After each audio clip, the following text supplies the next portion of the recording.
नमस्कार बच्चों, आपको मेरी आवाज़ सुनाई दे रही है? आप चैट बॉक्स में बता सकते हैं। ओके,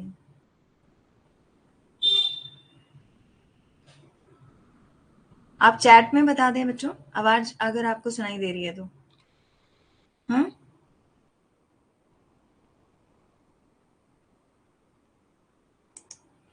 जी, थैंक यू बेटा, थैंक यू।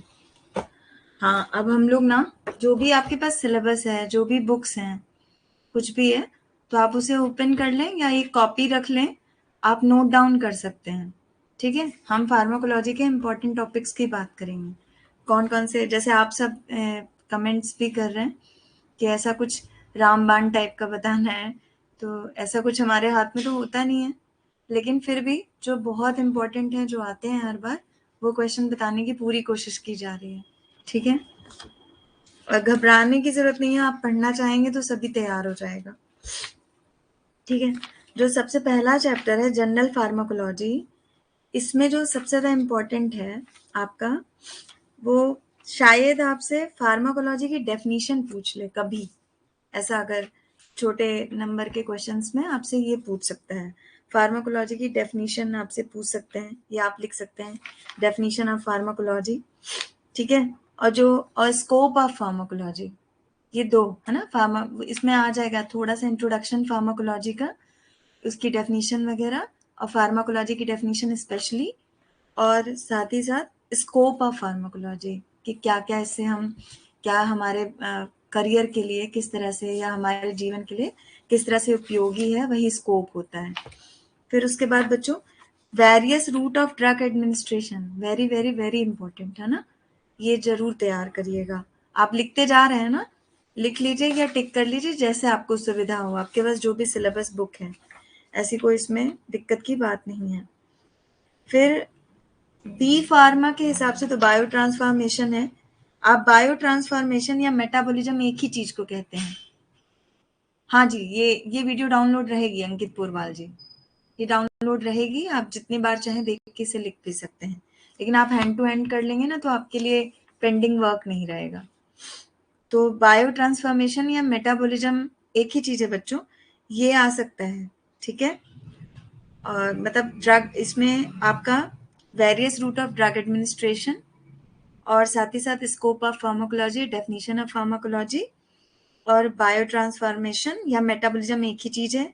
और इनके जो फैक्टर अफेक्टिंग होते हैं, absorption, ADME, absorption, distribution, metabolism, excretion, इसमें से हम किसी को भी हटा नहीं सकते हैं, लेकिन फिर भी अगर एब्जॉर्प्शन, डिस्ट्रीब्यूशन, मेटाबॉलिज्म, एक्सक्रीशन में सबसे इंपॉर्टेंट देखें तो मेटाबॉलिज्म है, क्योंकि जब खाना क्या कहते हैं बॉडी से बाहर निकलता है, वो प्रोसेस सबसे कॉम्प्लेक्स होती है, इंपॉर्टेंट भी होती है हमारे शरीर के लिए, तो वो इसीलिए बायो ट्रांसफॉर्मेशन यहाँ इंपॉर्टेंट है। साथ ही साथ drug action, general mechanism of drug action and factor modifying drug action, बहुत कम चांसेस हैं। बाकी आपके इसमें सिर्फ scope of pharmacology, route of drug administration, और बायो ट्रांसफॉर्मेशन। ठीक है, फिर आप लेकिन एडीएमए के एब्जॉर्प्शन, डिस्ट्रीब्यूशन, मेटाबॉलिज्म, एक्सक्रीशन की थोड़ी थोड़ी परिभाषा जरूर पढ़ लीजिएगा, डेफिनेशन। अब हम सेकेंड चैप्टर पे आ रहे हैं बच्चों। Second chapter, chapter drug acting on peripheral nervous system. ठीक है, तो इसमें आपको क्या क्या पढ़ना है बेटा, न्यूरोट्रांसमीटर। ठीक है, इसके मतलब न्यूरोट्रांसमीटर की एक छोटी सी डेफिनेशन आप देख लीजिए, और साथ ही साथ न्यूरोहिमरल ट्रांसमिशन जो हम पढ़ने वाले हैं, जैसे मेन तो इसमें न्यूरोहिमरल ट्रांसमिशन है जो आता ही आता है, तो आप न्यूरोट्रांसमीटर की एक छोटी सी डेफिनेशन और क्लासिफिकेशन ऑफ न्यूरोट्रांसमीटर अगर याद कर सकते हैं तो आपके लिए बहुत अच्छा रहेगा। ठीक है, फिर उसके बाद आपको न्यूरोहिमरल ट्रांसमिशन के स्टेप्स हैं बच्चों। ठीक है, न्यूरोहिमरल ट्रांसमिशन इंपॉर्टेंट है, न्यूरोहिमरल ट्रांसमिशन को समझने के लिए ही हमें न्यूरोट्रांसमीटर की परिभाषा और उसके प्रकार जानने पड़ेंगे, तब हम न्यूरोहिमरल ट्रांसमिशन को अच्छे से कर पाएंगे। और न्यूरोहिमरल ट्रांसमिशन कुल मिला के आपके सेकेंड चैप्टर में पेरिफेरल नर्वस सिस्टम में बहुत इंपॉर्टेंट है। ठीक है, फिर उसके बाद ये पूरा चैप्टर ही बहुत इंपॉर्टेंट है, इसमें क्या आ जाए, जैसे फर्स्ट ईयर में नहीं था कुग्नोसी के कुछ चैप्टर थे, उसमें कुछ भी पूछ सकता है, वैसे ही ये चैप्टर है, सेकेंड चैप्टर।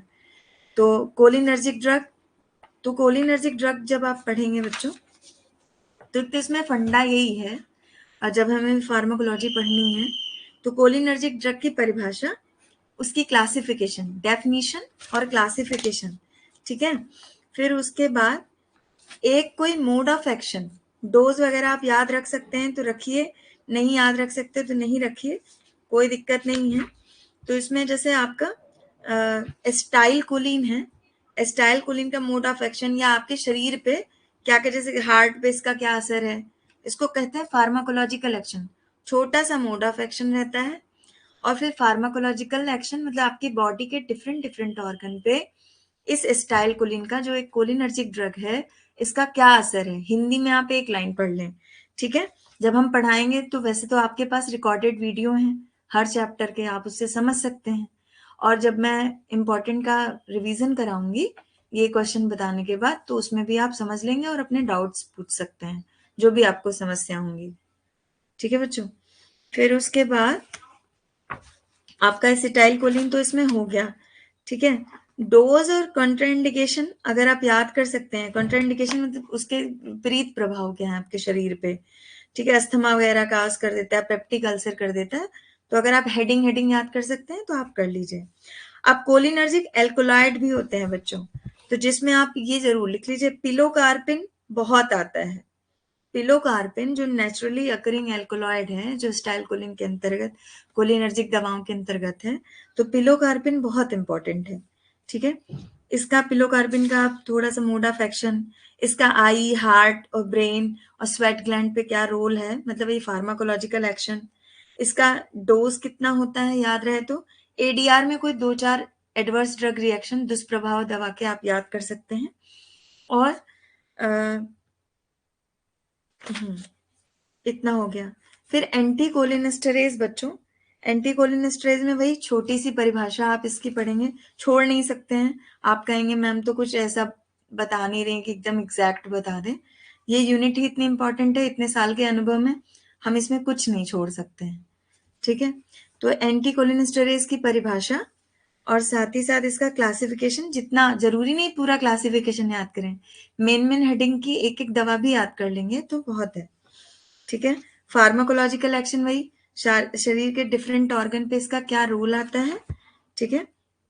और एडीआर इसका दुष्प्रभाव, 1-2 आप याद कर लें, ठीक है। फिर इसमें बेटा जो एंटीकोलिनेस्टरेज में जो ड्रग आती है, ठीक है, जो बहुत इंपॉर्टेंट आपकी एक तरह से है, फाइसोस्टिगमाइन है, ये याद रखिएगा, फाइसोस्टिगमाइन, ठीक है। ये फाइसोस्टिगमाइन को आप देख सकते हैं, इसका ग्लाउकोमा में जो मोतियाबिंद होता है ना, ये इसको ठीक करने के लिए पिलोकार्पिन के साथ, कोलिनर्जिक के साथ इसको यूज करते हैं, ठीक है। तो आप इसे देख सकते हैं। साथ ही साथ न्यूस्टिगमाइन भी इसी का एक टाइप है, आप चाहे तो पढ़ें चाहे तो नहीं, कोई दिक्कत नहीं है। बस फाइसोस्टिगमाइन पढ़ लीजिए, एक एक ड्रग हर क्लास की आप पढ़ लीजिए, क्योंकि अगर आप वही सेम चीज उस क्लास की दूसरी ड्रग में भी लिख देंगे तो आपके मार्क्स कटेंगे नहीं, ठीक है।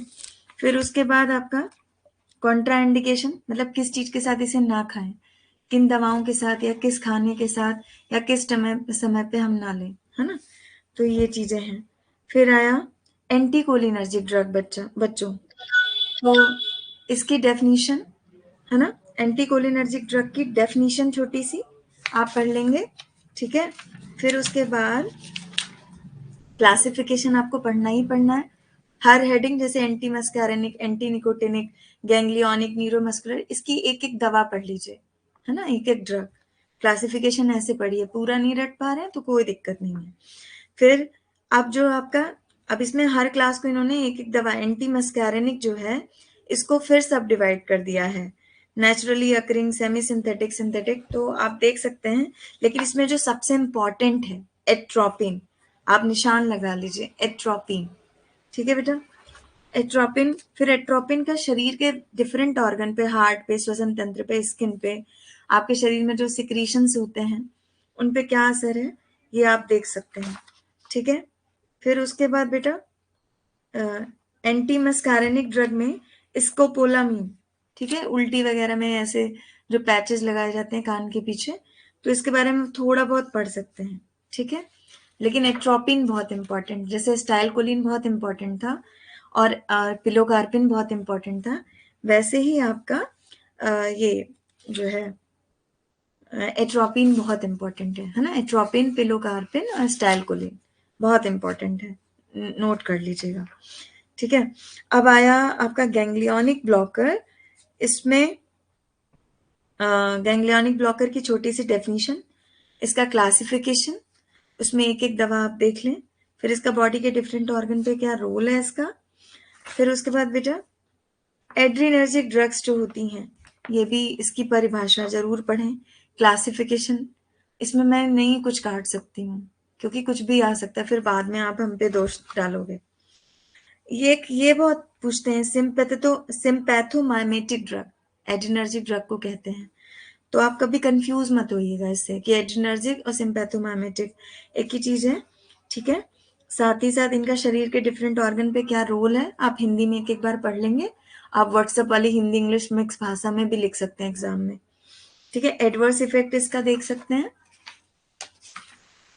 और साथ ही साथ इनडायरेक्टली एक्टिंग सिम्पैथोमाइमेटिक की कोई जरूरत नहीं, बस वैसे मिक्स्ड का भी कोई ऐसा जरूरत नहीं है। और अब आया बेटा एंटी एड्रीनर्जिक ड्रग, ठीक है। एंटी एड्रीनर्जिक का भी सेम वही डेफिनेशन, छोटी सी परिभाषा पढ़ेंगे, क्लासिफिकेशन पढ़ेंगे, क्लासिफिकेशन की एक एक ड्रग। फिर इसमें ये बड़ा है कि अल्फा एड्रिनो रिसेप्टर ब्लॉकिंग ड्रग बहुत इंपॉर्टेंट है, ठीक है। अल्फा बीटा ऐसे रिसेप्टर्स पे जुड़ने वाली दवाएं होती हैं इसमें। तो अल्फा एड्रिनो रिसेप्टर्स, कोई इशू है क्या?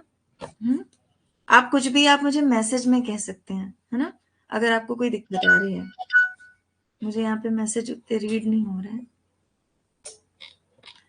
Good evening ma'am, yes ma'am. हाँ, कुछ भी कहना है तो मैसेज में कह लीजिए, मैं उतना अभी किसी की कॉल भी नहीं ले सकती हूँ, लास्ट में सब करके आपसे पूछूंगी अगर आपको कोई भी डाउट है, ठीक है जी। उसके बाद बेटा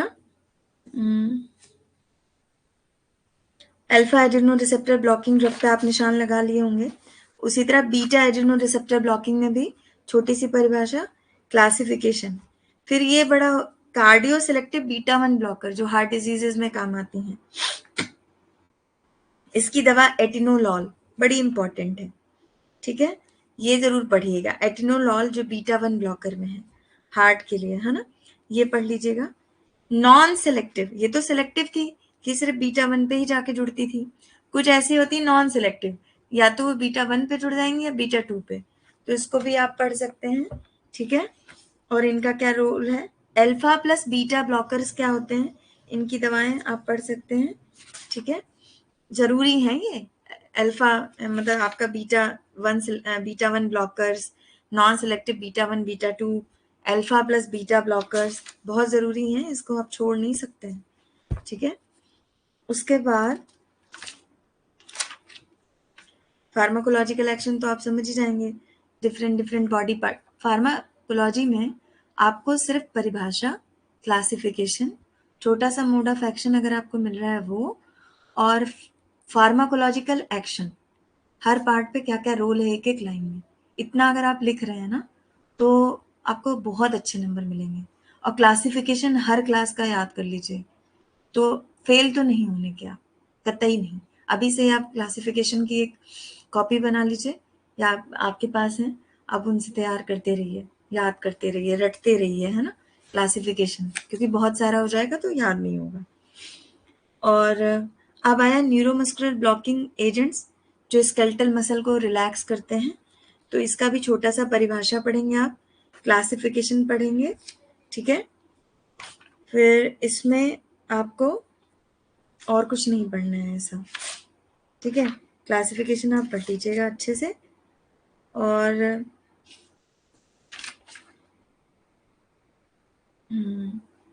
आप लिखते जाइएगा, नहीं तो ये रिकॉर्ड तो रहेगा ही आपके देखने के लिए, है ना, तो इसमें आप परेशान नहीं होइएगा।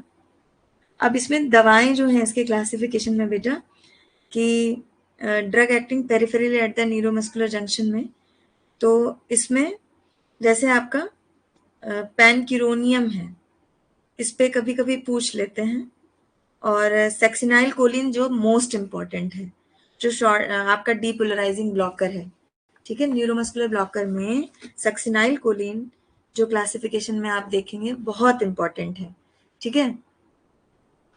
क्लासिफिकेशन याद क्यों नहीं रहता, आप लिख लिख के याद करेंगे, याद होगा। हम लोग भी तो ये याद करके आगे बढ़े। आप कोशिश करिए, थोड़ा समय दीजिए, हो जाएगा। छोटा छोटा करके लिख लीजिए। एक दिन अगर आप चाहेंगे ना, बैठ के सिर्फ पूरा दिन लगा देंगे, तो भी आप कम से कम 15 क्लासिफिकेशन याद कर सकते हैं, यकीन मानिए, ठीक है।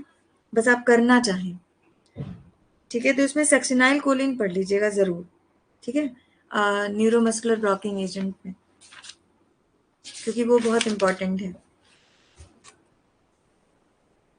फिर आपका बेटा बार्बिचूरेट्स, फिनोबार्बिटोन, सेंट्रली एक्टिंग, वो तो पेरिफेरली एक्टिंग मसल रिलैक्सेंट थे, जो बॉडी के किसी पार्ट को सुन्न करते हैं, है ना। सेंट्रली एक्टिंग मसल रिलैक्सेंट जो होते हैं ब्रेन और स्पाइनल कॉर्ड के लिए, तो इसमें बेटा जो क्लासिफिकेशन में बार्बिचूरेट है या फिनोबार्बिटोन बहुत इंपॉर्टेंट है, ठीक है। ये आप पढ़ लीजिएगा। बेंजोडाइजिपीन बहुत इंपॉर्टेंट है, इसका मोड ऑफ एक्शन, ठीक है, और इसका फार्माकोलॉजिकल रोल बॉडी के डिफरेंट ऑर्गन्स पे, ये आपने पढ़ना है, ठीक है। और साथ ही साथ क्लासिफिकेशन, एडवर्स ड्रग रिएक्शन तो आप पढ़ेंगे ही, एडवर्स इफेक्ट, इंडिकेशन वगैरह नहीं याद कर सकते तो कोई इशू नहीं है। Definition, classification, mode of action, और जो है एडीआरस और फार्माकोलॉजिकल रोल, ठीक है। तो उस पर पूरे मार्क्स मिलेंगे। मिस्थैनिया ग्रेविस बेटा निशान जरूर लगा लीजिए, है ना, ये बहुत पूछते हैं, इम्पॉर्टेंट है, ठीक है। उसकी छोटी सी डेफिनेशन, उसमें कौन सी दवाएं ली जाती हैं, ये आप देखेंगे। और लोकल एनास्थेटिक बेटा, ये भी बहुत इंपॉर्टेंट है, छोटी सी डेफिनेशन, और इसका क्लासिफिकेशन देख लीजिए। फार्माकोलॉजिकल रोल बॉडी के डिफरेंट ऑर्गन पे इसका क्या है, ठीक है। और इसमें कोकेन, हाइड्रोक्लोराइड, ये सब कुछ नहीं पढ़ना है, ठीक है। और लिग्नोकेन बेटा निशान लगा लीजिए, लिग्नोकेन, है ना, लिग्नोकेन जो कि बहुत इंपॉर्टेंट है, जो आता है।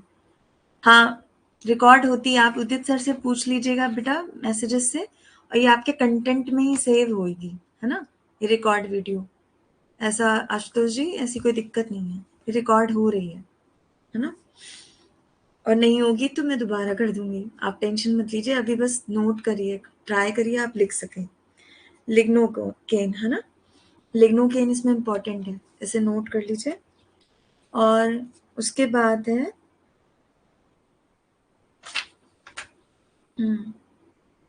लिग्नोकेन ही इसमें एक पढ़ लीजिए, इस लोकल एनास्थेटिक में एक ड्रग, सब नहीं पढ़ना है। अब आया non steroidal anti inflammatory drug, जो बुखार, दर्द, सूजन वगैरह में काम आते हैं, है ना। इसका भी छोटा सा परिभाषा पढ़िए, इसका क्लासिफिकेशन पढ़िए, और क्लासिफिकेशन के बाद इसका बॉडी के डिफरेंट ऑर्गन पे क्या क्या रोल है, जैसे एनाल्जेसिया, दर्द में, बुखार में, सूजन में, इसमें यूज जो है इसका। एडवर्स इफेक्ट इसका क्या हो सकता है, ज़्यादा खाने पे लिवर वगैरह को बहुत बुरी तरह से डैमेज कर सकता है ना। उसके बाद एडवर्स ड्रग रिएक्शन आप छोटा सा देख लीजिएगा, हेडिंग हेडिंग करके, उसमें 2-2 लाइन कर लीजिएगा, है ना। और फिर आपका आता है एस्प्रिन, आप पढ़ सकते हैं।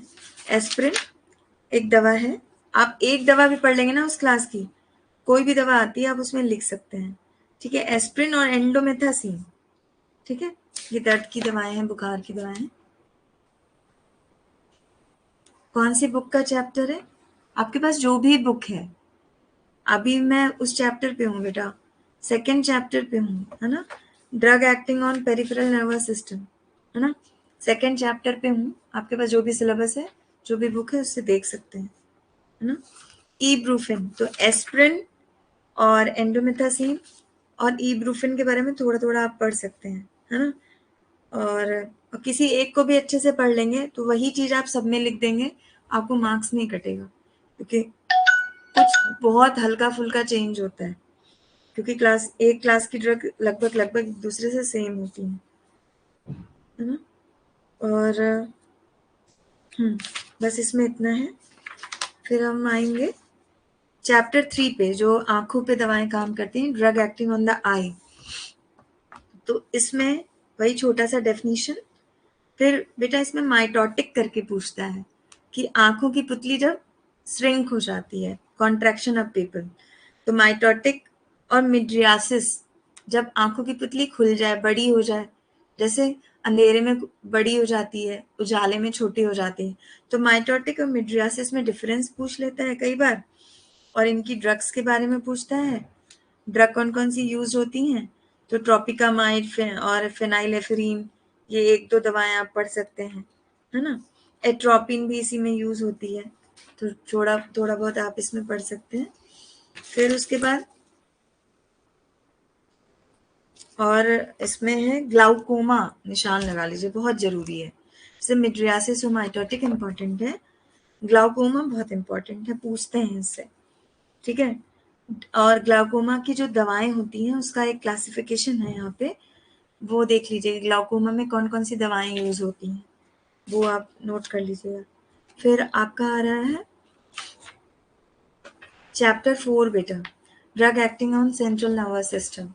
तो इसमें आपका मतलब ब्रेन और स्पाइनल कॉर्ड पे, जो पूरे शरीर को बेहोश कर सकती हैं ऐसी दवाएं, ठीक है, जो पूरे शरीर को ही शांत कर सकती हैं, तो अनकॉन्शियस कर सकती हैं, ऐसी दवाओं के बारे में। तो जनरल एनास्थेटिक जो है ये पूरे शरीर को बेहोश कर सकता है ना। लोकल एनास्थेटिक सिर्फ किसी एक एरिया को, अगर इस उंगली में चोट है तो इसी उंगली पर को ही वो सुन्न करेगा, जिसपे कोई काटने पीटने का असर नहीं हो। लेकिन जनरल एनास्थेटिक पूरी बॉडी को सुन्न कर देता है, आपको कोई दर्द का एहसास नहीं होता। तो stages and pharmacological action of anaesthesia, ये आ जाता है। स्टेजेस जो होती है एनास्थेसिया, धीरे धीरे एनास्थेसिया आगे को जाता है ना। तो इसमें क्या क्या, analgesia, excitement, surgical anaesthesia, medullary depression, ये कुछ स्टेजेस हैं। तो इसमें एक छोटा सा चार्ट टाइप का, स्टेज 1, स्टेज 2, स्टेज 3, स्टेज 4 का, अगर वो चार्ट आपको याद हो जाता है तो आप वो लिख सकते हैं इसमें बेटा, ठीक है। फिर उसके बाद क्लासिफिकेशन ऑफ जनरल एनास्थेटिक, जो कि जरूर देखना है। क्लासिफिकेशन नहीं लिखेंगे तो बेटा पास नहीं होंगे, सब लोग ध्यान रखना, ठीक है। वो जान है इस फार्माकोलॉजी की। और क्लासिफिकेशन के बाद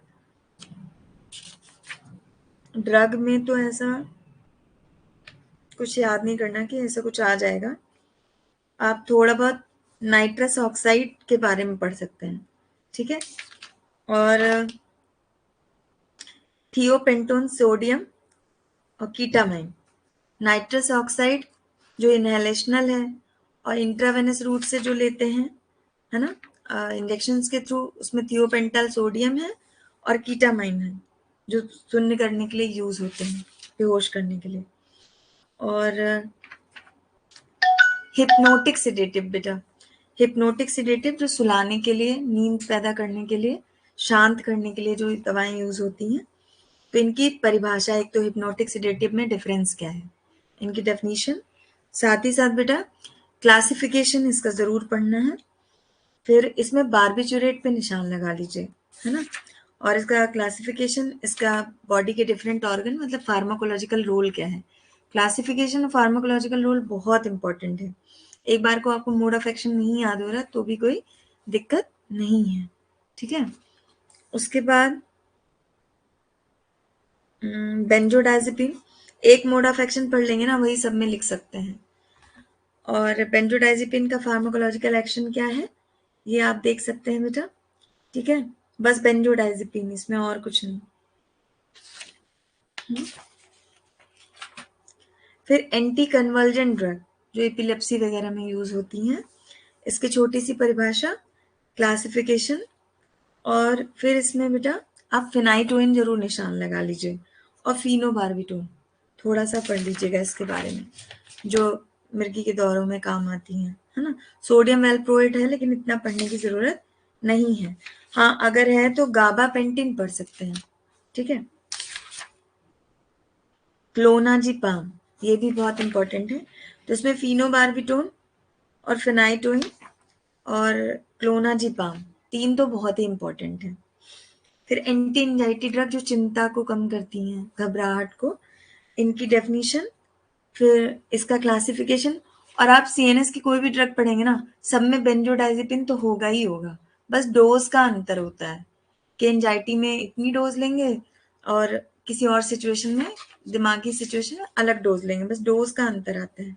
तो बेंजोडाइजेपिन अगर आपने याद कर ली तो वो आप कहीं पे भी लिख सकते हैं, ठीक है। उसके बाद वही फार्माकोलॉजिकल रोल डोज 1-2 का आप याद कर सकते हैं तो कर लीजिएगा। एंटी डिप्रेसेंट, जो आप लो फील करते हैं, अपने को बुरा समझते हैं, अवसाद में रहते हैं और कुछ काम करने का मन नहीं करता है, ऐसी स्थितियाँ, उसका भी डेफिनेशन, क्लासिफिकेशन। और इसमें ट्राईसाइक्लिक एंटी डिप्रेसेंट बहुत पूछता है ना, तो उसका वही फार्माकोलॉजिकल रोल देख लीजिएगा। SSRIs, selective serotonin reuptake inhibitor, इसके बारे में भी जरूर पढ़ लीजिएगा। डिप्रेशन बड़ा इम्पोर्टेंट टॉपिक है ना, पूछते बहुत हैं ऐसे, तो ये आप 2 पढ़ लीजिएगा इसमें।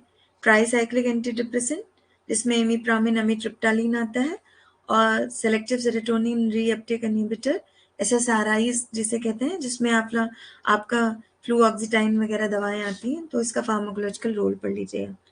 फिर एंटी साइकोटिक, जो पागलपन, मतिभ्रम, भ्रम की स्थिति, जो चीज वास्तविक नहीं है फिर भी भूत प्रेत दिख रहे हैं, ऐसे स्थिति, पागलपने की, वहम करना, वो आती है।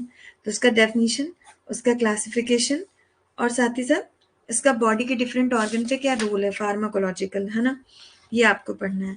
न्यूट्रोपिक एजेंट्स होते हैं बेटा मेमोरी के लिए, है ना, याददाश्त के लिए, तो इसकी छोटी सी डेफिनेशन, इसका भी क्लासिफिकेशन, और फार्माकोलॉजिकल रोल ऐसा दिया नहीं है, इंडिकेशन दिया है, वो पढ़ लीजिएगा, बहुत छोटा टॉपिक है, ठीक है, लेकिन इतना इम्पोर्टेंट भी नहीं है ये। अब आया सेंट्रली एक्टिंग मसल रिलैक्सन, कई बार पूछ सकते हैं इसे, छोटी सी परिभाषा और क्लासिफिकेशन, फार्माकोलॉजिकल एक्शन, बस आप इतना देखेंगे। EDR 1-2 आप, ओपॉइड एंड नार्कोटिक एनाल्जेसिक, ठीक है, इनकी आदत पड़ जाती है, ये भी दर्द की ही दवाएं होती हैं, लेकिन सर्जरी वगैरह बड़े दर्द में, सीवियर दर्द में काम आती हैं, और इनकी एडिक्शन आती है ना। तो इसका भी डेफिनेशन, क्लासिफिकेशन आप देखेंगे, इसमें मॉर्फिन बड़ा इंपॉर्टेंट है, ठीक है। और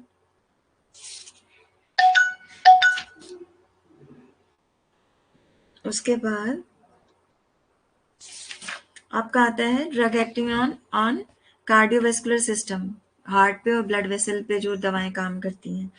तो एंटी हाइपरटेंसिव, बीपी को घटाने वाली दवा, इसकी डेफिनेशन, इसका क्लासिफिकेशन, ठीक है। फिर उसका टाइप जो होते हैं ना हाइपरटेंशन के, 2 तरह के, प्राइमरी सेकेंडरी, ये थोड़ा सा पढ़ लेंगे, उसके लक्षण क्या हैं, सिम्टम्स, क्लासिफिकेशन देखेंगे आप। इसमें बेटा डायूरेटिक बड़ा इंपॉर्टेंट है, आता ही आता है, ठीक है। और आपका angiotensin converting enzyme inhibitor, 100%, diuretic और एस इनहिबिटर 100% आते हैं, इसके भी डेफिनेशन और क्लासिफिकेशन आप देखेंगे। फिर आया एंजियोटेंसिन सेकेंड रिसेप्टर एंटागोनिस्ट का ऐसा कुछ है नहीं, और आपका गैंग्लियोनिक ब्लॉकर, छोटा सा डेफिनेशन और क्लासिफिकेशन, एडवर्स रिएक्शन आप देख सकते हैं, ठीक है। सेंट्रली एक्टिंग सिंपैथोलाइटिक में मेथाइल डोपा, आप ये छोटा सा पढ़ लीजिएगा, ठीक है। और आप लोग मैसेज कर रहे हैं शायद, ठीक है। उसके बाद आपका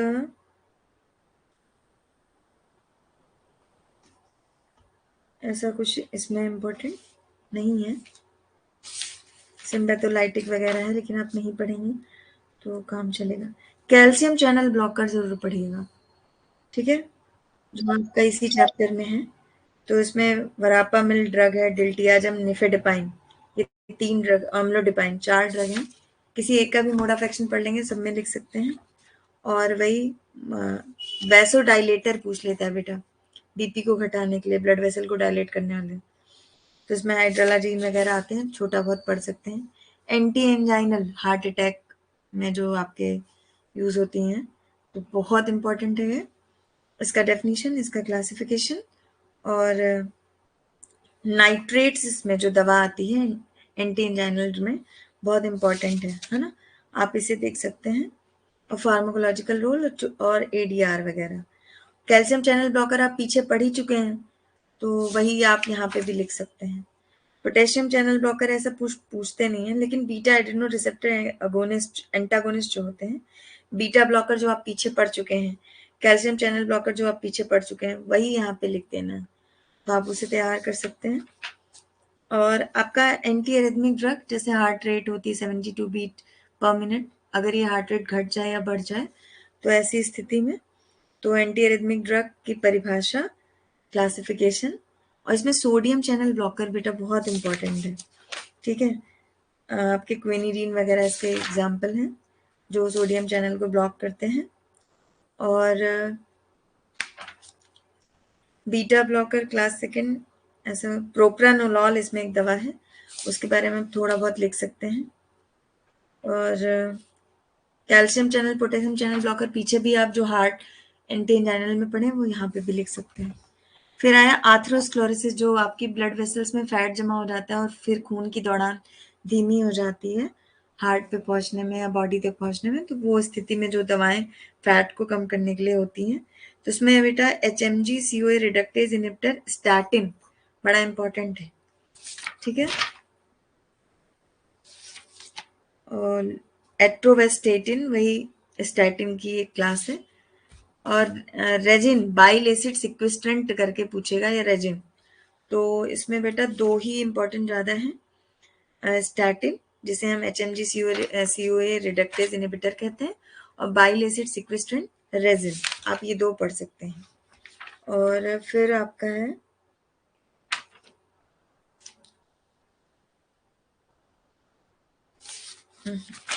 ये दो बहुत है इसमें, कंजस्टिव हार्ट फेलियर, इसका भी परिभाषा, क्लासिफिकेशन, कार्डियक ग्लाइकोसाइड्स होते हैं, इनके बारे में थोड़ी सी डेफिनेशन पढ़ेंगे आप, इनका फार्माकोलॉजिकल रोल क्या है बॉडी के डिफरेंट पार्ट्स पे, और साथ ही साथ इसकी डोज थोड़ी बहुत, ADR, ठीक है। कॉन्ट्राइंडिकेशन पढ़ें ना पढ़ें कोई दिक्कत नहीं है।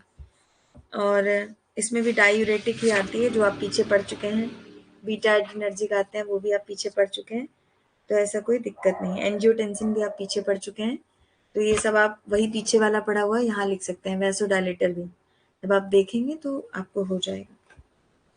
फिर आया drug therapy for shock, shock का बहुत ब्रीफ में पढ़िए, बहुत ज़्यादा नहीं, छोटी सी डेफिनेशन और क्लासिफिकेशन, इतना भी बहुत है, ADR, ठीक है, और कुछ ज़्यादा इसमें पढ़ने की ज़रूरत नहीं है। और कॉर्टिकोस्टेरॉइड्स आप निशान लगा लीजिए, ये पूछ लेता है कभी कभी। और डायबिटीज़ में ग्लूकागॉन है, तो ऐसा कुछ इसकी की भी ज़रूरत नहीं है। फिर आपका अगला चैप्टर आया रक्त एवं रक्त बनाने वाले अंगों पर कार्यकारी दवाएं, drug acting on blood and blood forming organ, तो आप ब्लड फॉर्मिंग ऑर्गन और थोड़ी सी डेफिनेशन पढ़ेंगे। हिमैटेनिक्स बहुत बहुत इंपॉर्टेंट है, उसकी परिभाषा, आयरन के बारे में पढ़ेंगे आप इसमें, आयरन थेरेपी, और उसकी छोटी सी टेबल आप बना देंगे बस, टॉक्सिसिटी वगैरह पढ़ने की ज़रूरत नहीं है। फोलिक एसिड के बारे में भी बहुत थोड़ा, विटामिन B12 के बारे में भी बहुत थोड़ा, ठीक है। दो मतलब कुछ 6 लाइन या 7 लाइन आप इसमें पढ़ सकते हैं बस। एंटीकोगुलेंट जो बड़ा इंपॉर्टेंट है, आपने HAP में भी एंटीकोगुलेंट पढ़ा था, कोगुलेशन को, खून का थक्का कैसे बनता है और वो नहीं बनने देना है, तो यहाँ पे हिपैरिन एक दवा है जो खून का थक्का नहीं बनने देगी, ठीक है, तो हिपैरिन आप ज़रूर पढ़िएगा। और फिर आया आपका एंटीप्लेटलेट एजेंट्स, ठीक है, इसमें आपका थोड़ी सी डेफिनेशन, क्लासिफिकेशन, और प्रोस्टाग्लैंडिन PG इनहिबिटर आपको पढ़ने हैं, ठीक है, जरूर पढ़िएगा इसे, और कुछ नहीं है प्रोस्टाग्लैंडिन के सिवाय इसमें। फिर है आपका बच्चा ब्रोंकोडायलेटर, जब सांस वगैरह भिजती है अस्थमा वगैरह की कंडीशन में कि सांस अच्छे से इनटेक हो लंग्स में, तो ब्रोंकोडायलेटर की डेफिनेशन, क्लासिफिकेशन और फार्माकोलॉजिकल रोल, थोड़ा बहुत एरिया, बस इतना पढ़ना है, ठीक है।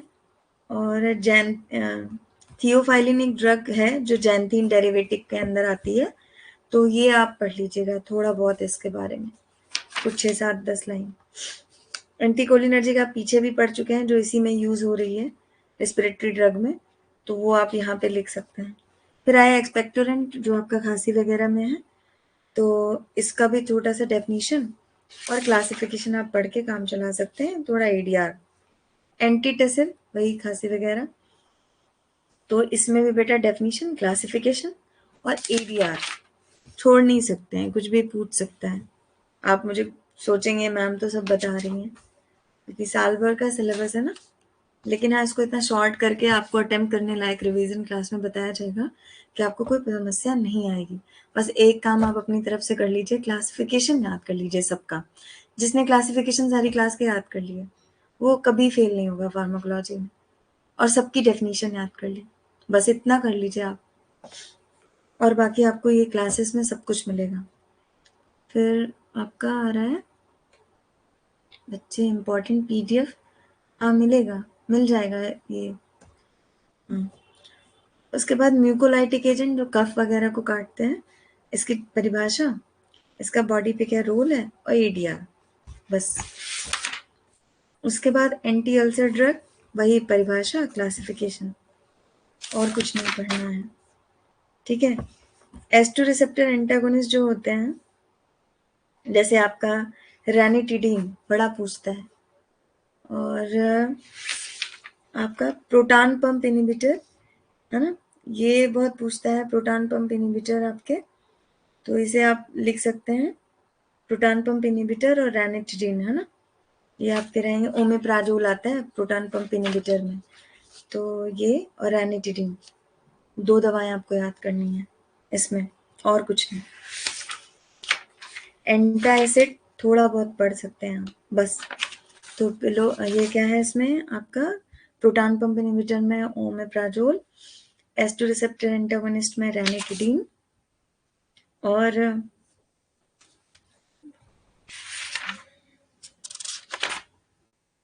एंटासिड बहुत थोड़ा पढ़ लीजिए। और एंटी हेलिकोबैक्टर पाइलोरी ड्रग्स जो होती हैं, इसके बारे में थोड़ी परिभाषा वगैरह, बस, ठीक है। और बच्चे क्या कह रहे हैं, उसके बाद है एंटी एमेटिक, उल्टी को रोकने के लिए, बस थोड़ी सी डेफिनेशन और क्लासिफिकेशन। एंटीकोलिनर्जिक जो आप पीछे पढ़ चुके हैं, उसी को यहाँ पे लिख देना है, स्कोपोलामीन के बारे में, जो उल्टी को रोकती है, हायोसिन स्कोपोलामीन। फिर और कुछ नहीं पढ़ना है इसमें। प्रोकाइनेटिक ड्रग कई बार पूछ लेता है, ठीक है, जिसमें आपका मिटोक्लोप्रामाइड आता है, इसका फार्माकोलॉजिकल रोल। ऑन्डेंस्टेरॉन करके एक दवा आपसे पूछी जाती है बार बार, ऑन्डेंसेट्रॉन, जो 5-HT3 एंटागोनिस्ट है, ये आप पढ़ लीजिएगा, ये इतना बस इसमें इम्पोर्टेंट था। फिर लग्जेटिव जो होते हैं, लग्जेटिव परगेटिव, पेट साफ करने के लिए आपके, तो थोड़ी सी इसकी परिभाषा, क्लासिफिकेशन, और कुछ नहीं पढ़ना है। स्टूल सॉफ्टनर क्या होते हैं, और जुलाब कराने के लिए बल्क फॉर्मिंग लग्जेटिव क्या होते हैं, इनके बारे में थोड़ा बहुत पढ़ लीजिए, बस।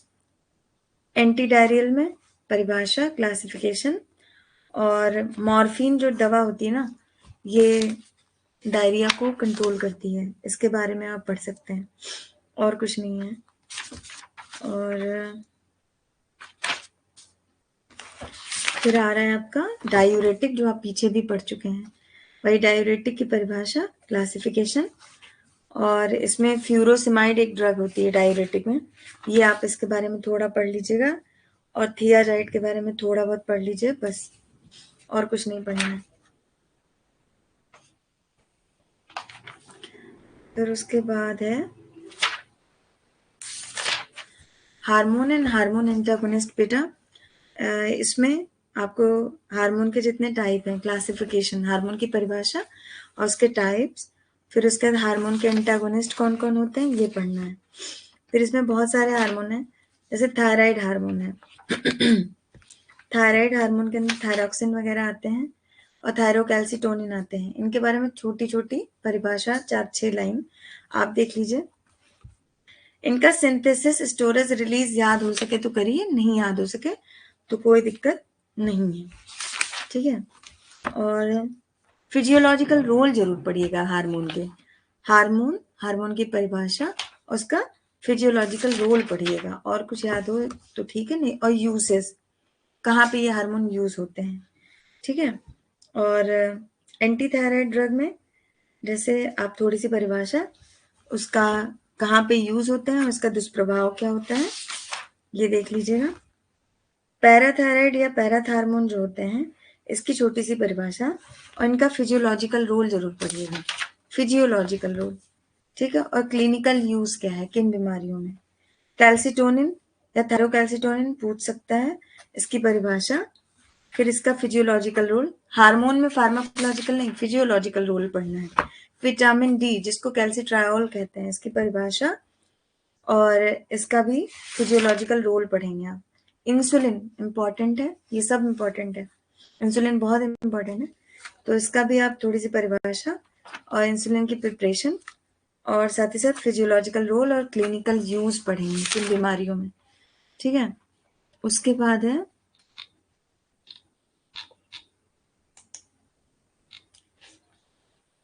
उसके बाद बेटा आपका आ रहा है ओरल हाइपोग्लाइसेमिक एजेंट जो शुगर लेवल को कम करते हैं। तो इसमें सल्फोनाइल बिग्वानाइड बहुत आता है, बिग्वानाइड और सल्फोनाइल यूरिएज, ठीक है। ये आपके क्लासिफिकेशन आप पढ़िए और सल्फोनाइल यूरिएज या बिग्वानाइड के बारे में पढ़िए बस। एस्ट्रोजन हार्मोन जो फीमेल सेक्स हार्मोन है, इसकी परिभाषा, टाइप्स और फिजियोलॉजिकल रोल पढ़ेंगे आप। रेगुलेशन, सिक्रेशन, सिंथेसिस नहीं याद हो रहा है तो कोई दिक्कत नहीं है। प्रोजेस्टेरॉन, परिभाषा और फिजियोलॉजिकल रोल, ये देखना है आपको।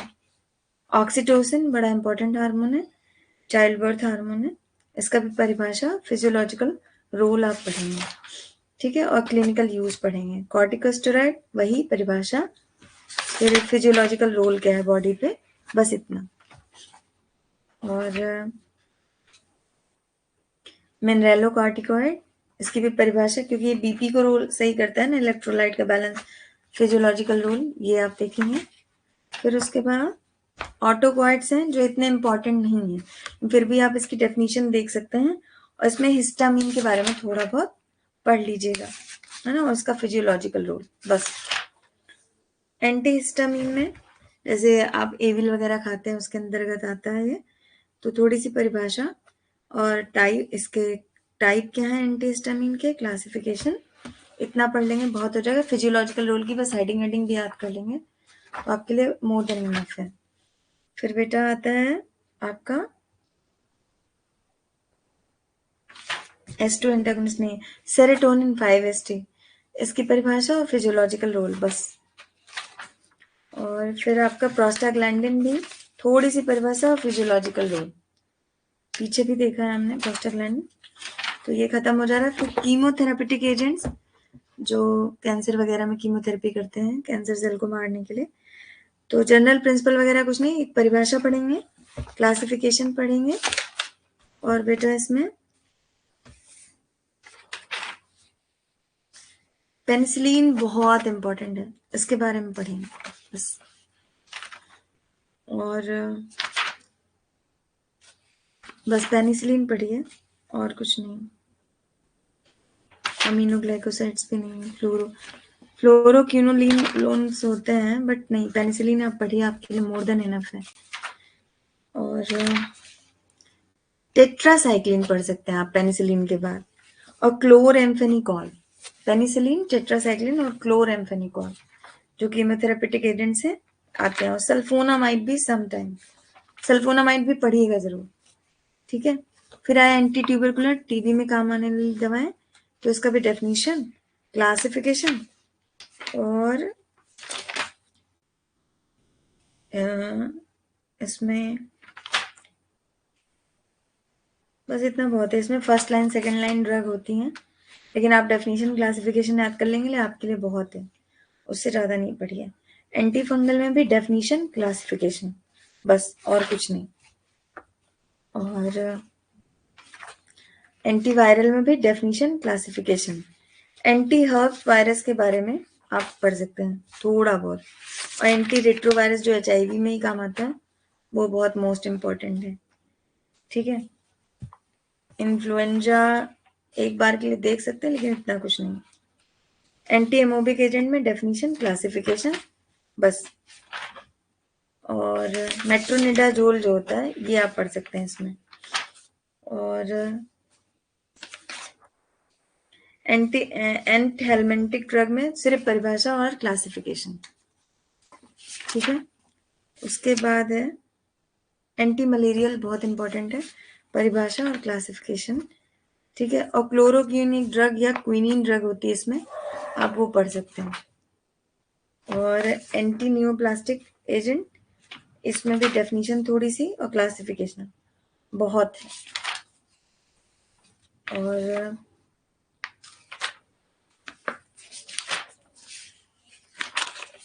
बस आपका कंप्लीट चैप्टर का बेटा निशान लगा दिया है। अब आपने बस इसे पढ़ना है। ठीक है, तो आप इसे तैयार करिए, आप इसे सिर्फ पढ़िए। और अगर आप पास होना चाहते हैं फार्माकोलॉजी में, सिंपल है, बस आप सब सारे चैप्टर्स के हर टॉपिक की जितने मैंने बोले हैं उसका आप वो निशान लगा लीजिए, है ना। और मतलब क्लासिफिकेशन लिख लीजिए और परिभाषा याद कर लीजिए। अगर आपको सबकी क्लासिफिकेशन और परिभाषा याद है तो फेल होने के तो चांसेस हैं ही नहीं। ठीक है, और कुछ ड्रग्स जो मैंने बताई हैं उन्हें ज़रूर पढ़िएगा।